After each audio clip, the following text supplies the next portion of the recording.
વડોદરાના પૂર્વ મેયર ભરત ડાંગરના ભાઈ કલ્પેશ ડાંગરની દાદાગીરીનો મામલો કરજણના કંડારી પાસે આવેલા રાજ ઇન્ડસ્ટ્રીયલ પાર્કમાં સામે આવ્યો છે। ગોડાઉનના ભાડાના વિવાદમાં કલ્પેશ ડાંગર અને તેના સાગરીતોએ બે સિક્યોરિટી ગાર્ડ પર હુમલો કર્યો હતો।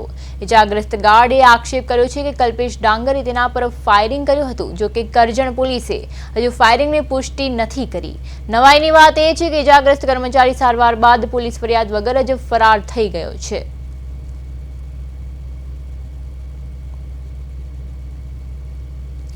પૂર્વ મેયરના ભાઈની કરજણમાં દાદાગીરી સામે આવી છે। ગોડાઉનના ભાડા મામલે ગાર્ડ પર હુમલો કરવામાં આવ્યો હતો। કલ્પેશ ડાંગરે ફાયરિંગ કર્યાનો ગંભીર આક્ષેપ નોંધાયો છે। પોલીસે ફાયરિંગની ઘટનાને નકારી કાઢી છે। ઇજાગ્રસ્ત ગાર્ડ ફરિયાદ વગર જ ફરાર થઈ ગયો હતો।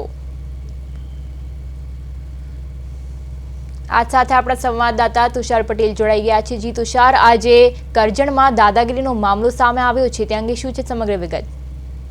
पिया जे रीते आ घटना सामे आवे छे, इंडस्ट्रीयल पार्क करजण कंडारी पासे आवेलुं छे। कंडारी गामनी अंदर आवेलुं आ राज इंडस्ट्रीयल पार्कनी आ समग्र घटना आवे छे। घटनानी जो विगते बात करीए तो करजण पासेना आ राज इंडस्ट्रीयल पार्कनी अंदर एक ईसम जेनुं नाम कल्पेश डांगर छे, तेओ द्वारा सोलार कंपनीने પોતાનું ગોડાઉન ભાડે આપવામાં આવ્યું હતું।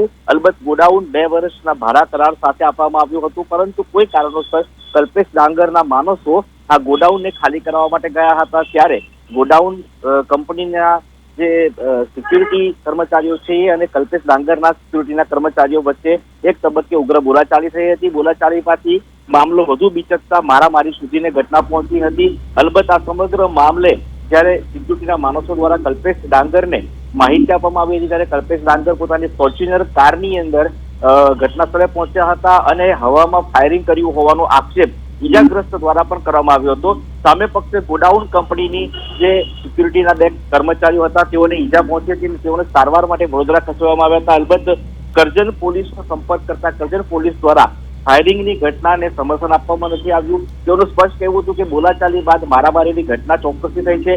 પોલીસ સામેથી ફરિયાદી બનીને ફરિયાદ પણ દાખલ કરવાની છે, પરંતુ ફાયરિંગની ઘટના જે છે ઉપજાવી કાઢવામાં આવી છે। હવે જોવાનું રહેશે કે પોલીસ સીસીટીવી સહિતના અનેક પુરાવો એકત્રિત કરીને આગળ શું તપાસ કરે છે। જી પિયા। જી તુષાર, સમગ્ર માહિતી બદલ આપનો આભાર।